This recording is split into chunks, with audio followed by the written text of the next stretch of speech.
It's the Indie Horror Junkie Podcast, your source for anything and everything indie horror. Here's your host, Otis B. Dreads.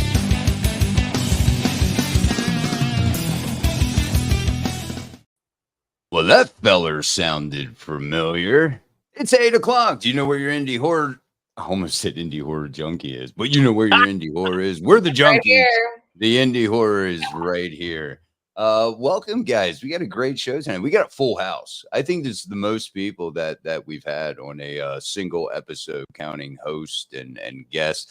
Got a great one. We got Josh Brucker, director of the Woodmen, and one of the actresses that played in the Woodmen, Miss Clary. I believe I said that right, Clary. I can't think of any other way to say it. Welcome, you guys. Another week, episode 15. Ready to put this one in the books. I just checked out the website down there, the indiehorrorjunkie.com website for guests. I noticed we had some new ones popping up. We are into January with our guests. But don't let that discourage you. Please shoot us an email as it's passing by your screen right now. And if you would like to promote a project, you email us. We can get you in the magazine, maybe have a little feature done on you. Come on the podcast and talk like our guests tonight are going to. We got a few things to get to right quick. Let me bring up my notes here. Here we go. Submission has been open at the for the official film festival, Indie Horror Junkie Film Festival, and they it's been an early bird submission. If you haven't got your short or your feature submitted, early bird ends tomorrow, and you're gonna wish you probably gotten in there. But hey, don't let that discourage you. Please send us your film. Because this is going to be the maiden voyage of the Indie Horror Junkie Film Festival coming up in February 2nd through the 4th in Orlando at MegaCon. It's going to be great. You can meet us lovely junkies. I'm gonna be down there. Me and Mrs. Dreads are in need of a much needed vacation, so we're going to be down there. You got 3 days of indie horror.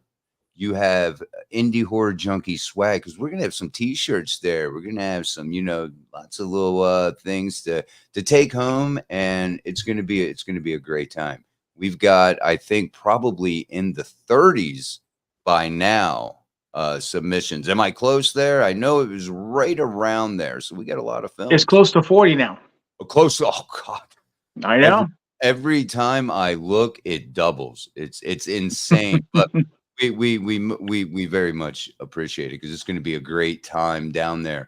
The new issue of the Indie Horror Junkie magazine is coming out, is dropping January 13th. Issue 7.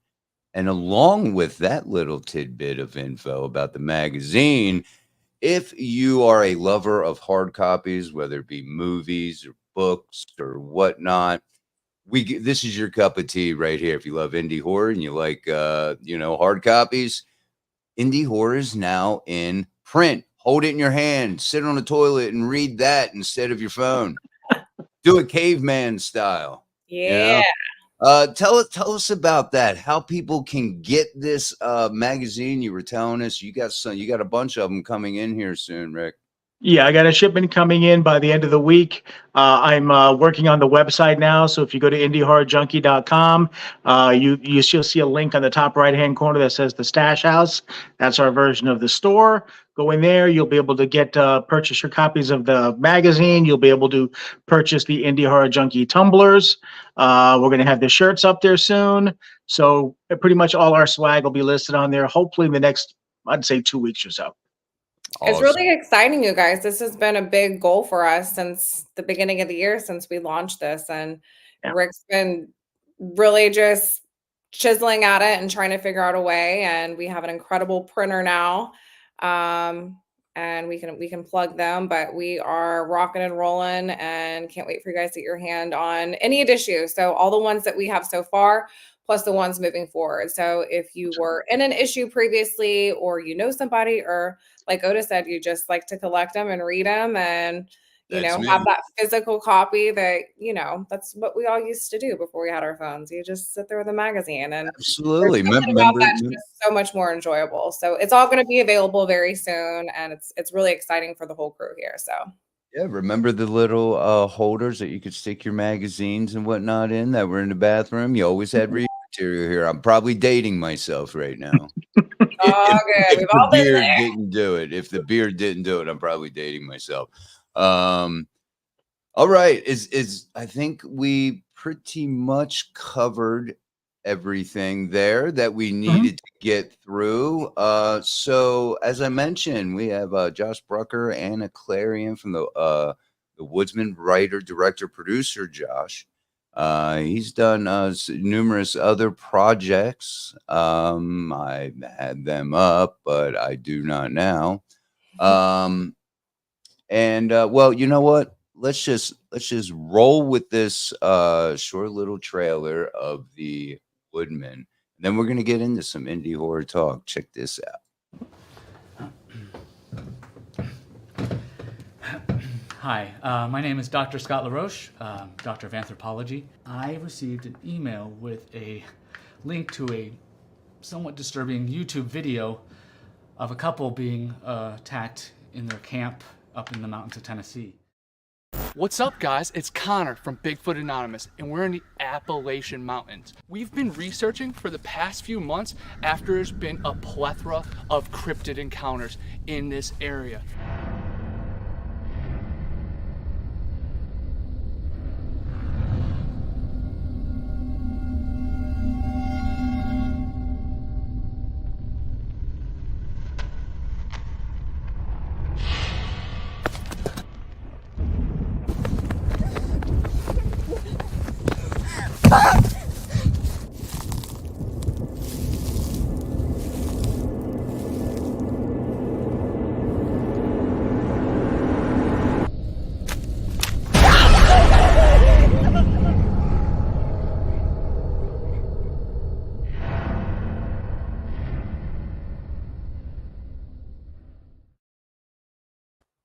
I've watched that trailer like 3 times. I still jump. I know it's coming. I know it's coming. I still jump. Welcome, Anna. Welcome, Josh. Glad to have you guys here to talk some indie horror with us. Wow. Are you guys, or are you, Josh, are you into cryptids? Are you into that kind of stuff? Oh, absolutely. Yeah.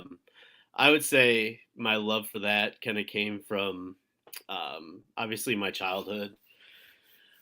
It's hard to pinpoint exactly like where it came from. Maybe X-Files when I was younger. I used to I watch love the X-Files X-Files, yeah. every Sunday night on Fox. I know my stepmom bought a magazine called Weird New Jersey because she's from New Jersey. Mhm. So I don't know if you guys are familiar with that, but Yeah. they've released like a big book that said the Weird USA or something. So it had stories from every state in the United States, and I think that's where I was introduced to Mothman when I was younger too. But yeah, I love cryptids. I'm all Because about that stuff. yeah, and then that happened to be, another one of your films. We're gonna go through that. Anna, welcome to the show. You were in the Woodmen there. The Woodmen. I keep wanting to say Woodmen. I don't know. You were in the Woodmen. How was that? Was that creepy to film? Not creepy in the senses you would think it would be. Right. I really love shooting like anything in the realm of thriller, horror. I mean, anything that's like the scary parts is always the most fun to shoot. I'm a weird person though, because I love like tarantulas and all the big like wolf spiders, like the big ones, love them. Daddy longlegs, however, are my kryptonite. So we're in the woods for majority of this, and Right. it's dark, so you can't see anything, and I mean, one of them fell on my face at one point, and Oh man. That's um, facing your fears right there. yeah. But So, you know, I see what you did there. we should have put one on me on camera. It would have made me 10 times more afraid. Yeah. But I mean, it was 10 million times worth it. And I adore hiking. So it was kind of a perfect character. And especially with Yeah, how you were right in your element then. If you like yeah, hiking and you're out in the woods. I want to hear some stories about making this out in nature. Josh, tell us how was it I mean, because there at least with other movies you're inside sometimes, so you don't have to deal with the elements, you don't have to deal with this or that. But this is out in the woods. It seems like most of the time, at least for all of the good stuff. How was that? Was that a big hurdle? Not really. We were able to secure a pretty accessible location for most of our exterior shots, so we didn't really have to travel too much. I think the most that we did was hike up the side of a mountain to a waterfall for a scene with Anna, and it was a lot busier than I anticipated it to be. It being, the middle of the week and everything like that. And I think it kind of threw everybody off a little bit, but we were still able to pull that off. As far as like wildlife is concerned, I had to scare a black bear off away from our lodge that we had for everybody to stay in while we were shooting. So that was fun. And we weren't even out filming. I remember I was sitting at the kitchen table and I just hear something fall. So I look out the window and there's a black bear going through our garbage cans. So that was kind of fun. And I already kind of knew that, if you scare them, I mean, they're like big dumb dogs, kind of, black bears are. So Really? I just went outside and started yelling at it. And it finally kind of took off. And it tried coming Just back. go but I out and yelled yell it at some a more. bear. That would be arms my in the biggest air. fear filming a movie like this. And when I watched it, that's where my mind was going. I was like, there could be a freaking black bear right around the corner and they don't even know it. So was that in the back of your mind for either one of you when you were filming, as far as, because you shot quite a bit of night scenes? Yeah, of course it was. I mean, we had a couple people on set that would ensure our safety. PAs. But yeah, throw the PAs at them. So There you go. away. my Thanks, Tommy and part- Luke, if you're listening. But I think we were. It's something that I maybe should have thought a little bit more about in the back of my mind, but I think we were just, so focused on our creativity and making the movie that, like, I knew that, obviously we're out in the middle of nowhere and wildlife exists. I think there was one time where we had found evidence of either hogs or even wild cats out there rooting around the area that we were in. But and me being somebody that enjoys nature and everything like that too, most of the time they're more afraid of you than, obviously we are of them. See, that's the kind of story that starts out that you hear about in other films, where like an entire film crew disappears and only bloody clothes are found and stuff like that. That's how those kind of movies usually start. Yeah. Yeah. You're actually, it's a movie inside a movie is what you were Absolutely, doing. yeah. I was Anna, just throwing, yeah. You were going to speak to the animals and the wildlife there. Yeah, I was just gonna say, my issue is I like animals too much. So I would have definitely been the person where if there was something and they were like, oh, somebody needs to get this animal out of here, I would be like, I volunteer, like I'll handle it. Animals don't really bother me, probably to the point where I should be more concerned when I'm, out hiking and stuff. Just a bit, yeah. But I mean, it was lovely. It was a good time, except for the, daddy long legs. The daddy long legs. All the other critters were fine though. Debbie, we got a comment, and I forgot to acknowledge everyone. Wild Bill, Jamie is here. Molly Zombie is here. We got, and of course, Debbie Paulson is here. If you need a location for a sequel, She owns a cabin in Tennessee. That's great. FYI. We'll keep There that you in go. mind. Beyond the She- Woodmen. She also mentioned earlier, she said, I know Rick and Amy, but don't know much about dreads. Can somebody tell me more about them? Oh, you'll learn. You'll learn. You'll learn quick. There's not really much to know, if I'm to be honest with myself. But so that's awesome. So let me I got your, you're also known for, as I mentioned, Mothman. So you directed that one. That was that probably spawned from your love of cryptids. Split Screen. That's another one. You want to talk about either one of those right now? Yeah, sure. I'll talk about Split Screen since it's going to be releasing here really soon as well. Mm-hmm. Me and our a fellow producer with Horror Dads Productions, Dylan Brown, him and I have been kind of danced around the idea of filming a movie under the radar and kind of just dropping it, unbeknownst upon our fans and things like that. And that's kind of what we did. So Dylan's film is Grays, which focuses on alien sightings out there in Nevada. And mine is the Illinois Valley Murder Tapes, which kind of follows two podcasters or YouTubers that try to uncover a serial killer that's kind of, remained in the shadows. So, yeah, it is pretty dope. I'm a pretty big fan of it. But, yeah, and it's a double feature. It's a found footage double feature. Me and Dylan were talking. We're not sure if anybody else has ever done that before. So, to most of our knowledge, no. And each of the films run about 50 minutes. So, they hit the feature length runtime that everyone kind of looks for. And I think both of them are different enough that I think it offers like a wide range of, it would hit a lot of different people's different interests, I suppose. Sure. So yeah, because I'm already hooked on the one that you did just by mentioning serial killer, because I myself am a huge true crime fan, and I can watch true crime all the time. I didn't even mean to rhyme. Wow. Every Paul said he right. wanted to meet Otis. Yes.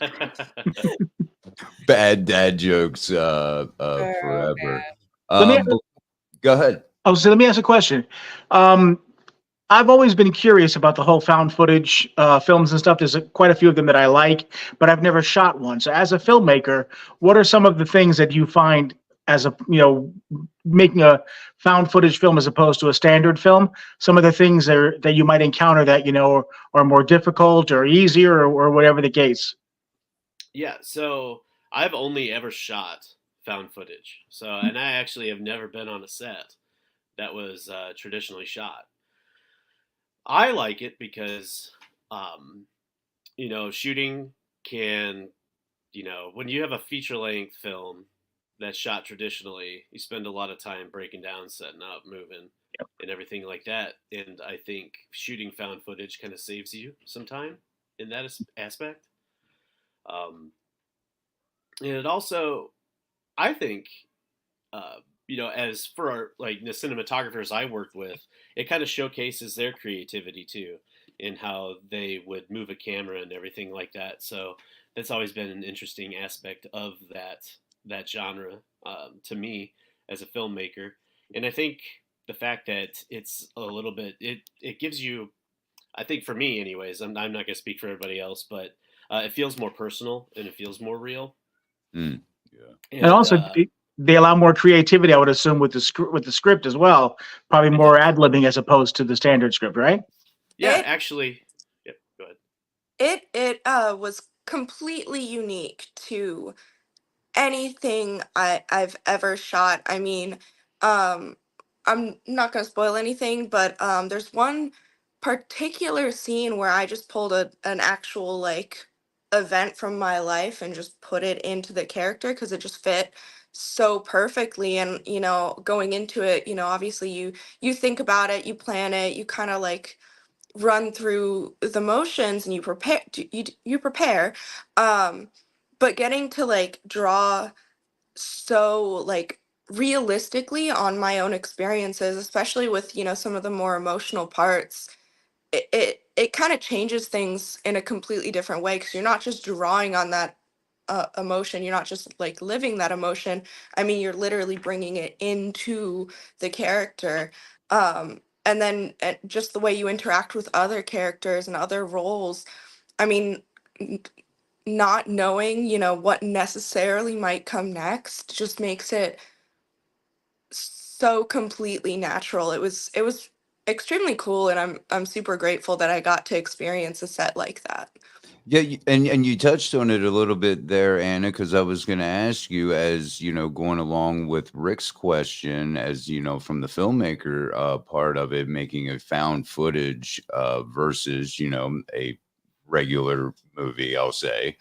How is that different? And you touched on it a little bit. How is that different from an acting perspective? You gave a little insight there. Was it easier for you than or more difficult? I would say, with any shoot, there's always things that are easier and always things that are more difficult, especially, when you come to a brand new set, brand new people.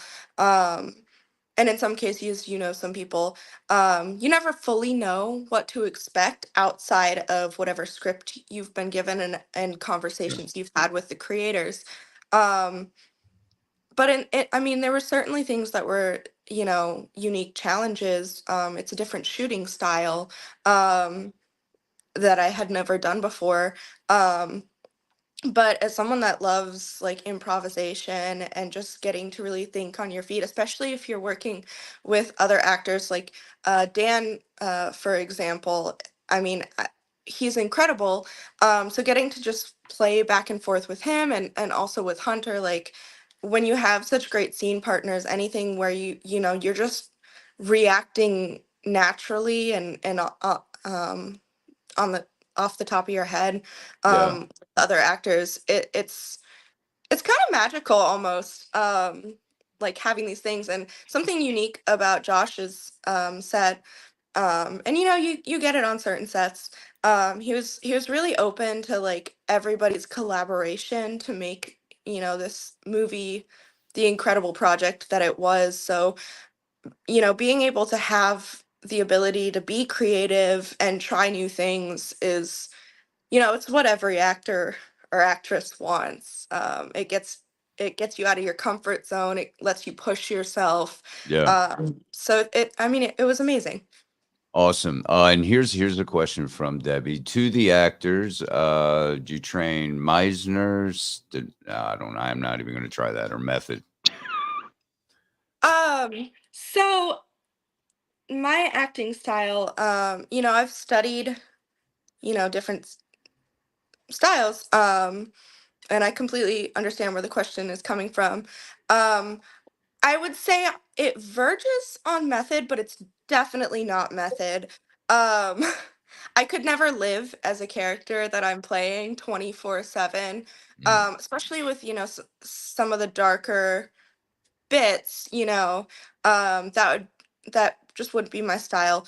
Um, but as soon as the director calls action, I completely am not myself anymore. So it's kind of that's like awesome. and for some of the more, deeper scenes, I definitely will go, like I'll get real quiet. I'm a talkative, chatty, like bubbly person, but like I'll get real quiet because I kind of zone into my own thoughts Yeah. beforehand so that I can flip that switch.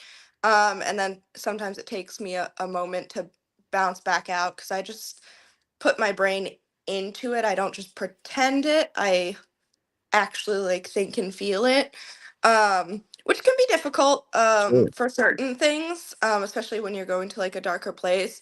But something that was amazing is, when you have great people you're working with that kind of know you're doing that, um, they'll like tell a joke or do something goofy to like snap you back out of it. And I definitely had that, like Tyler and Bailey, like after like the waterfall scene, you know, they were just, you know, messing around, and you know, I was definitely still in my feels. And you know, it just brought a smile to my face and I was back to myself, you know. But I wouldn't say I adhere to a specific style, if that makes sense. But if I had to say which one I lean more towards, it would be method. I'm sure you cherry pick along the way. That's what a lot of actors do. I do that because you're training with, you know, different groups and different people, and they're teaching different styles, and you're doing this over the years. And then you have your theater training, and, you know, we had COVID, we were online training, we're reading. So I know for myself, and I'm sure for you guys, you just kind of cherry pick what works best for you, and you have your own process. So it's great that you're on set with other supportive actors that respect your process going into it and coming out of it, and kind of help assist you along the way. That's just as important as having a great scene partner. So it sounds like you guys had an incredible cast. Yeah. And crew. Oh yeah. Yes, There you and go. it's the whole team. We know that. That's for sure. And speaking of cast, did my eyes deceive me, or Josh? Did I see that Elsie Holt was a part of the Woodmen? Yeah, we had him on set. How was it working with him? I did a little voiceover for him for his movie Watchdog. Oh, cool. And Cool. so yeah, I've talked to him on quite a few occasions. I'm a you know, I'm a slight fan of his. I like his work. Was he a fun guy to work on the show with, or on the on the set? Oh yeah, just like kind of what Anna said. Like, you really don't know how people are going to be. There's a few people on set that I knew prior to shooting the Woodman, but every interaction was new, and you know, and the same can be said for LC. You know, having him on set and kind of getting to know him and kind of where he comes from with everything, and he takes direction really well. And you know, the funny thing about the scene that he's in, for those who have seen it and watched it, you know, I guess I should probably circle back and just say that actually all of the dialogue was improvised for the Woodman. So we didn't write a line of dialogue at all. And a lot of that, so a lot of the interactions that you see in the film were created by the actors, actresses that, you know, were working together. And the same can be said for Hunter and LC and their scene together. So there's scene direction. You know, I think Dan had a good handle of where to take that scene, because Dan really kind of is more like an interviewer in that regard. But I basically told LC, I was like, just act like his big brother and just give him shit. And I'm talking about Hunter, by the way. I said, just give Hunter as much crap as you can. And we'll kind of see what Hunter does with that too. And the scene turned out really good. It's like super grounded. You wouldn't know there wasn't a script. It's very grounded, and they're very much interacting in the direction that you gave them. Big brother him, and he did. And you wouldn't watch it and think that, you know, they were just, you know, off the hat doing that, but that's just a nod at their acting skills and their creativity and their training and their process. So again, great team, great crew, great cast. And it makes it, I think it brings a, you know, a sense of, you know, it's genuine. You believe that because they are just coming off the top of their head, just like we are. We're having a conversation until somebody says something, the other person reacts. And that's just how we interact with people, which I think, you know, would be kind of difficult. I don't know. What do you say, Anna? Is that difficult to take and just come off the top of your head and kind of improvise and not have a, you know, you just get the direction. Boom. This is what's going to happen. Well, I will say it's the first time I've been presented, and I will say it was a very thorough outline of exactly what was supposed to be happening in the scene. I would say the only thing, you know, that I mean, I've been on like improv teams and I've done improv workshops and stuff. And like with an improv team, the unique thing is, you know, the people you're working with, you've worked with them before. With something like this, you know, you don't necessarily know the person you're working with. And it's, I mean, day one, I would say, is the most probably not difficult, but it's where you're like, okay, how is this gonna go? Right. Dan was the only person, that I was on screen with that, I have worked with before. Um, but in Mutilator 2, Dan and I didn't, share the screen at all. So I hadn't like worked with him, but I had met him, talked with him. I knew how he was, but it was Mhm. still a very unique thing. And honestly, like I was so thrilled that I was going to get to work with him. Um, but I would say, there's challenges because you don't know what the person's gonna throw at you. Right. Um, but the whole thing with improv or is yes and not, shutting down what the other person says. And whether or not anyone on this cast had any training with that, which I presume all of them did, um, I mean, nobody did that. Everybody ran with what the other person was doing. And I mean, every take is of a scene is completely different. So it's cool seeing how it was edited together because you're like, especially for example, the scene we just talked about with Elsie and Hunter and Dan, um, every take was completely different. And, I was laughing my ass off because it was just they just played off of each other so well. But it's cool because every take is different, seeing which ones make it in. You're like, oh, which ones is it Yeah, gonna be? right. That's But that's go ahead.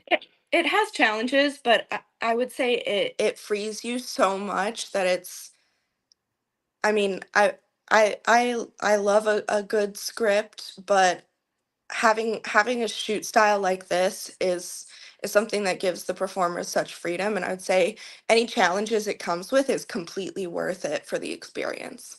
Yeah, And you guys I get a lot of growth out of that as well as Yeah. whether you're in front or behind the camera, there's a lot of growth happening there because everyone is thinking and problem solving along the way. yeah. And if you are an actor, I would think that if you're doing a found footage film, that definitely I would encourage actors to take improv because it's such a core part of just that grounding technique and being confident in your choices and be able to listen and respond. And like you said, not shutting people down, but just keeping the dialogue and the momentum and the energy going. And we saw that. You guys did incredible. No, thank Yeah. you. Yeah, everyone Got did an amazing got a job. question for you from the chat, Josh. Were you both cinematography and editor? I was not the cinematographer. That was um, Tyler. Tyler shot the film. He actually came on, pretty close to shooting, but working with him, he's definitely somebody that I'm going to work with in the future. And we're already about to discuss what we've got planned next for everyone.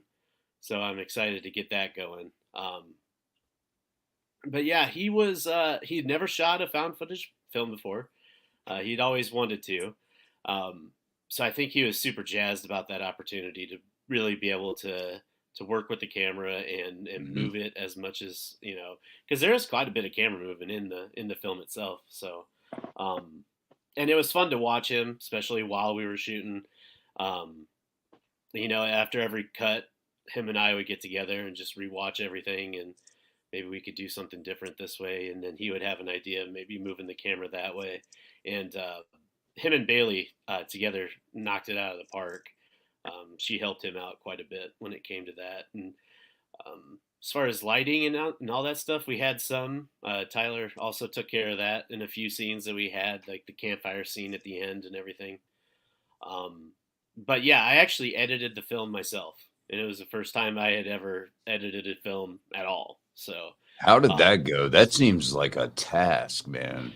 yeah, so I still work like the 40-hour week job and everything like that, and I would hit the computer as soon as I got off, and that was probably about a good month and a half of really learning how everything works because I wanted to challenge myself with that.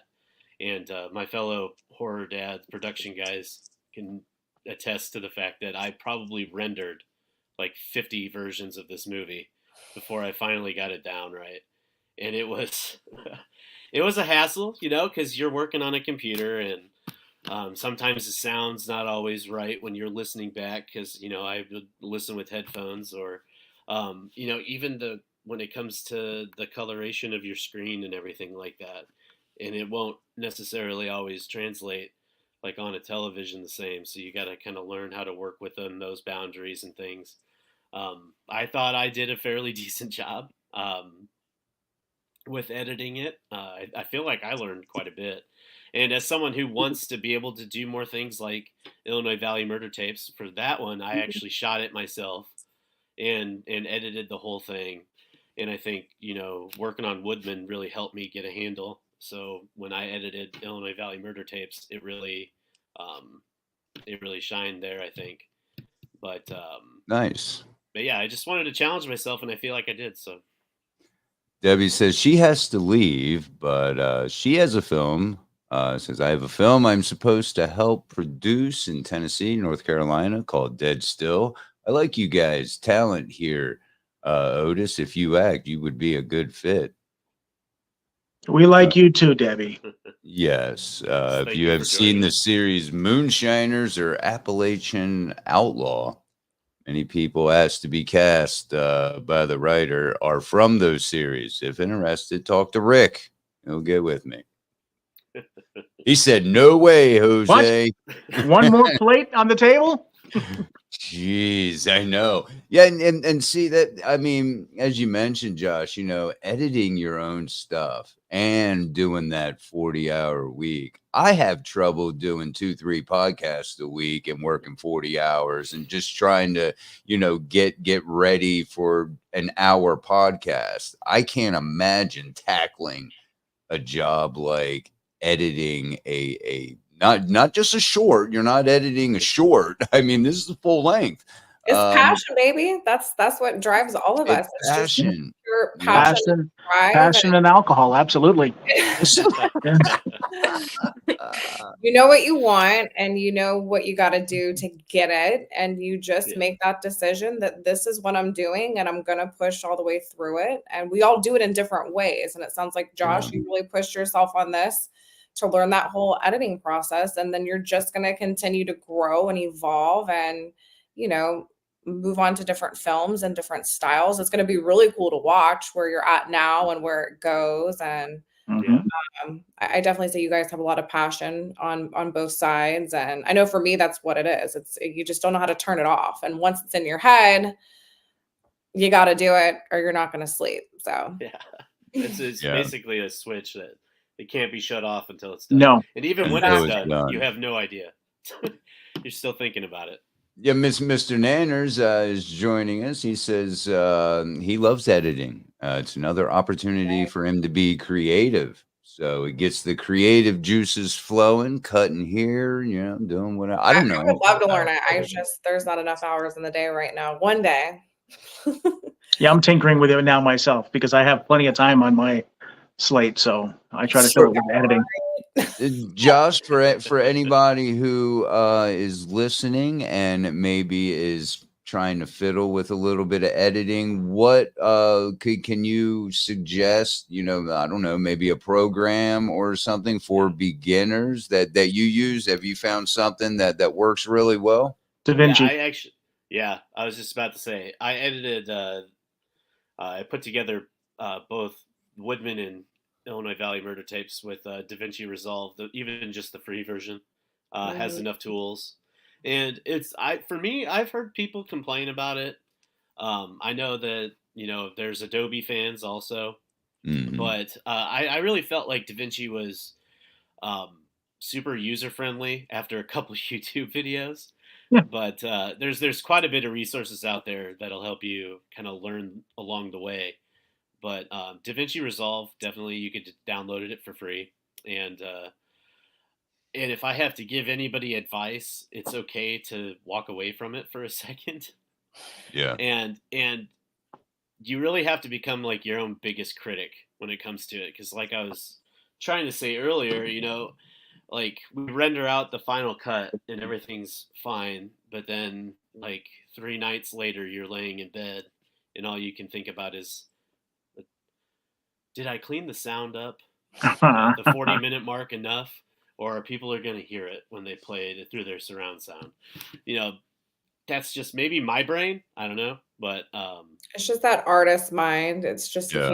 you can't ever turn it off, and Yeah. it's never, you're always polishing everything. You always Yeah. just, because it's a part of you, and you're proud of that, and you want to always give your best. It had to be an incredible feeling though to have that final version done and like pat on the back. I did it. I edited my first feature film. That's a huge task. You It should really is. be really excited and proud. Well, thank you for that. I wanted to ask you something real quick, though. Didn't mean to cut you off there, Otis, but Oh, you're towards good. the end of your last, what you were saying, you mentioned about the Horror Dads Productions. Can I you was gonna bring that up. look at you, Otis? That's why you're the best, Otis. Yeah, so it's me, Dylan Brown, Hunter Nino, who is the who played Ben Logan in The Woodmen, and Michael Rock. So the four of us comprise Horror Dads Productions, and it's basically pretty self-explanatory. We are dads who love horror, and we produce horror movies. So I'm gonna start one called Pop Up Horror Pop Up Productions, HPP. you got it. There it is. As a father, though, I mean, have you incorporated any of your children? Any of you guys incorporated your children in your work yet? Yeah, my stepdaughter and my niece are in Illinois Valley Murder Tapes. So Nice. yeah, decided That's to use awesome. them. Yeah, they're pretty jazzed about it. I had some other family friends who had children, and they were involved in it also. So I guess maybe if we're talking about a movie that involves a serial killer and children, that would be something to keep in mind when you decide to watch it. So, but they're all jazzed about it. I had kids. I guess my niece, I know for certain, she's been to school and told everybody that she was in a movie, so that's pretty cool. Bragging rights. Come on. Yeah. Who wouldn't want that? I would have loved that in school. Amy's probably got a couple of possible actors there for that, right? Oh, mine are always like begging to watch all the horror movies they can't watch. And anything that I do, I have to like pause and fast forward and don't watch, they get like an edited, watered down version because there's The TV version. Yeah, but I mean, they're into it. My oldest, I mean, he's only 5, but he just did his first SAG feature film this year. Wow. I live and breathe it every day. So he sees me do self tapes, and he knows, mommy's shooting this weekend and mommy's working, and he sees the process. And we watch, part of our nighttime routine is we watch about 30 minutes of a movie every night until we finish it. And, me being, a filmmaker like you guys, I'm just talking about the whole process out loud. And this is what this person does. And this is what that person does. And this person does all 3 or 4 things. And he's just learning that process, and he's into it. So I don't push it. I only want him to do it if he loves and enjoys it, but I'll support him if he does. But there's pretty little. They're not quite there yet for horror, but But you guys, okay, so you're done with the Woodmen, and what is next for the Woodmen? What are you planning? Are people gonna be able to watch this soon, stream it? Do you have future plans? Tell us a little bit more. Yeah, so we talked a little bit, before we got on here. It will be releasing on Amazon really soon. That's kind of up to Amazon when y'all decide, or when y'all can actually sit and watch it. So we're just waiting for the notification to come through, and as soon as it is, we'll just push it as hard as we can. Very cool. Are you guys doing as far as- self-distribution? Are you with a distributor or something? Or Yeah, we are self-distributing. I think anybody that has inundated themselves in, the indie filmmaker life can understand the struggle with distribution companies and everyone's gripe with them. Most of them, anyways. I distributed Mothman through Indie Rights, and I would say of all distribution companies out there that do deal with independent productions, Indie Rights is probably the best. But we decided to go our own way with this and kind of cut out a middleman and accomplish the same exact thing. So yeah, I've heard a lot about Indie Rights, and I was also heard a lot about Film Hub. That's what I'm thinking about. Yeah. Yeah. Are you going to have hard copies? Because as I mentioned in the beginning, I'm a hard copy kind of guy. So are you going to have hard copies of the Woodmen and all your other films as well? Yeah, yeah. I'm actually starting to. I'm starting that process. So Mothman DVDs and Blu-rays that'll start at the beginning of the year, and then once we wrap Awesome. that, maybe about second quarter of 2024, you'll probably start seeing. You'll probably start seeing Blu-ray and DVD production of the Woodman. And I Awesome. noticed somebody had mentioned earlier in the chats that um, I ended up cutting a black and white version of Woodman as well. Oh, So I wow. think we're gonna Very I think we're cool. gonna include that in the Blu-ray and DVD release.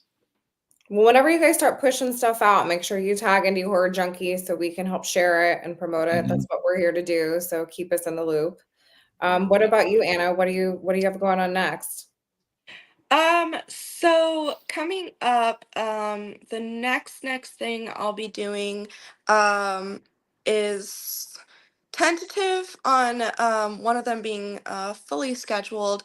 I'll be shooting Final Inning, which I'm very excited about. I don't want to give anything away per se, but it's going to be a very like at least from what I've been informed, it's going to be like a very like classic like slasher through and through. And anyone that knows me knows I adore a good slasher. It's my I want to relax tonight kind of movie. Yeah. Your comfort film. Yeah, I mean, even the bad ones just make me happy and make me like, aw. But I'm super excited. I mean, we're gonna be shooting in an actual baseball field, as the title gives away.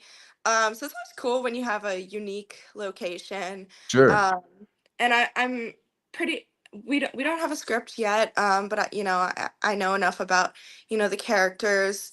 That I'm, pretty excited about mine, and excited about some of the roles that I'm going to be interacting with. Um, and it's a pretty unique concept. It's going to be cool. It's going to have some people I've worked with before, and possibly some new people. And then I am going to be shooting in April, Night of the Dead Sorority Babes, which I'm particularly excited about. Again, I don't want to spoil anything. Feel like I'm not giving enough information. Um, but to be lightly vague, but not quite vague, I usually get kind of, girl next door. I'm usually, nice and sweet and aw, she's cute, whatever. Not this So time in this one, or no, not this time. And nice. I am beyond thrilled about it. I was messaging with the director, and they were like, "This is the direction we're gonna go with you. Push you out of your comfort zone." And I'm so excited. I'm also thrilled about it because I'm working with a few people I've worked with before, such as Angel Bradford, but a lot of new people that I've been wanting to work with. So that's That's always cool when you're awesome. like, oh, Very I cool. get to meet these people. And then I, of course, will, as we kind of talked about pre show, Deadly Endings is going to be pretty fun. I'm really excited about my part. I'll get to work with Abby, which is going to be wonderful. Um, so I'm pretty excited. And then something I did most recently that I am really excited that I got to work on. I got to do a sort of, brief little part in Deathwoods. And something that was cool about that is I got to actually work with someone that plays guitar for Ice Nine Kills, Oh, which shut up. is fun. Yeah, yeah. And he's wonderful. I actually just went to see Ice Nine Kills You're perform such a fun band. last week. But for anyone that likes horror, all of their music covers horror movies. Yeah, they're great. I mean, so one, getting to work with him, and you know, it was incredible, and he was wonderful. He was a great scene partner, and you know, just someone that was, you know, even in between scenes, and just like so pleasant to talk to and be around. And then I mean, it was just super cool. And then LC was on that set, and I got to work with Jessa, who is phenomenal. So that's something I'm really excited, and I'm really thrilled for people to see it. Awesome. And a lot of the crew is people I've worked with before.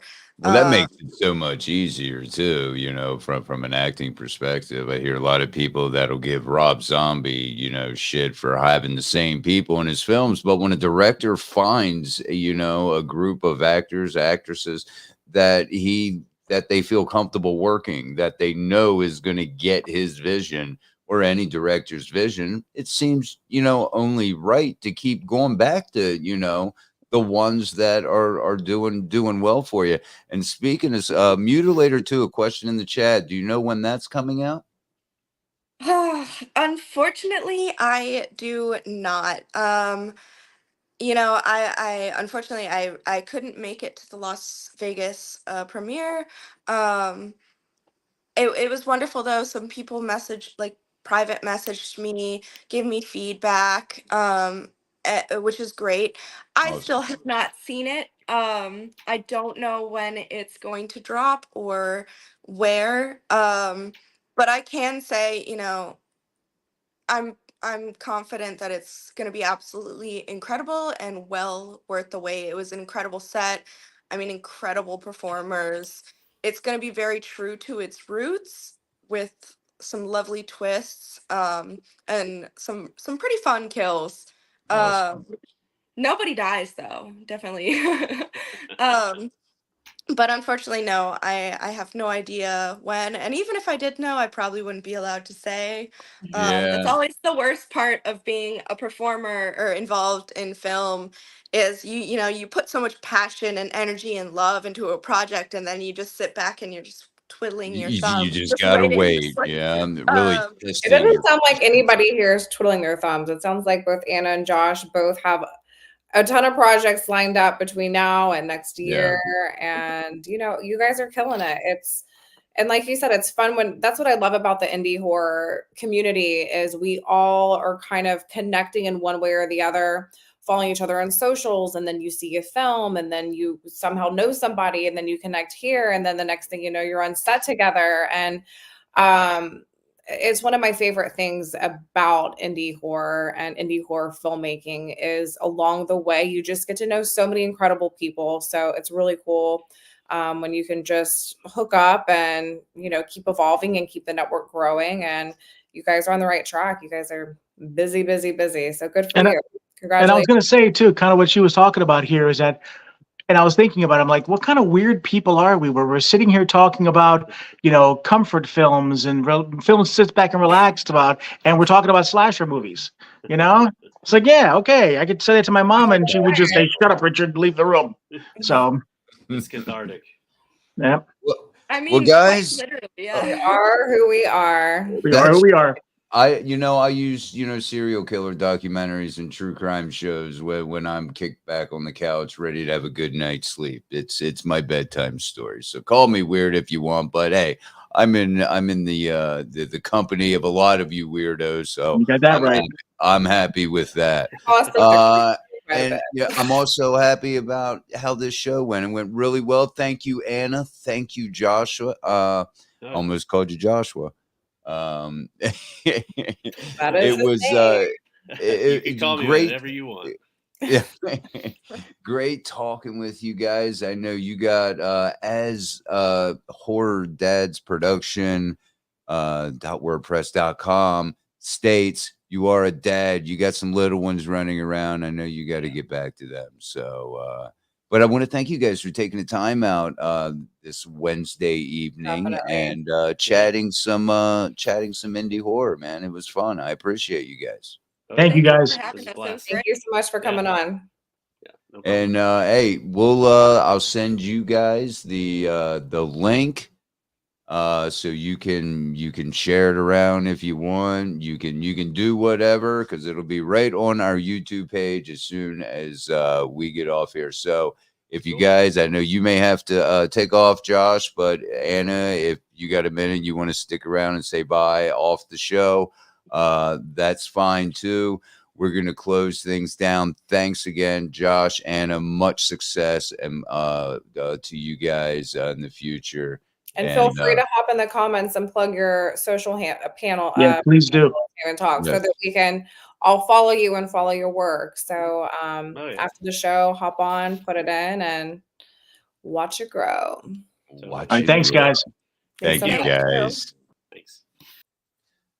All right, All right. that was awesome. Another one in the book, guys. Thank you, Amy. Asylum Amy joining us. Didn't know until like I Thank don't you, know guys. 10 minutes before.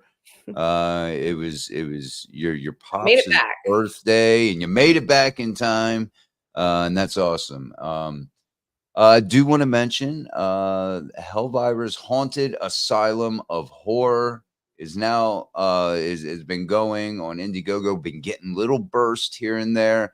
So please, that could be my first acting job. And we were talking about, oh, Anna said, I don't know if I could live, 24 hours in that character. I'm kind of doing this in Hellfighters. I'm an old millionaire stoner.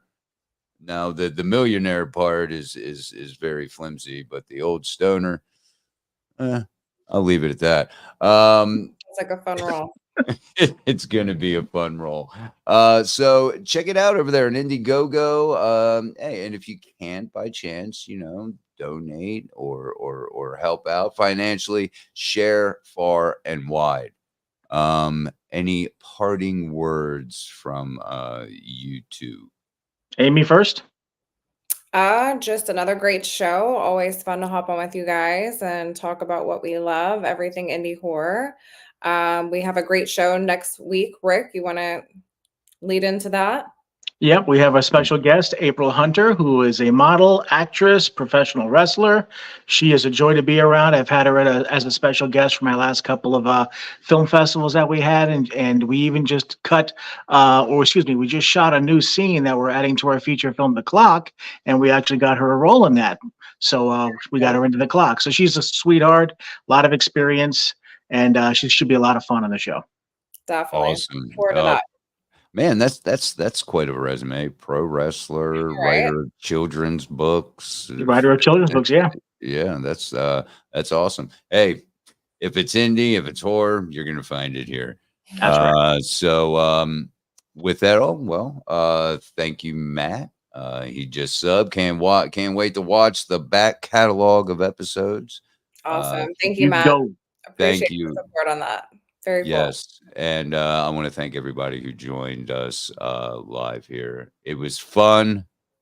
And, as they say in the business, Rick, we'll See you next Wednesday. See you next See Wednesday, ya. guys.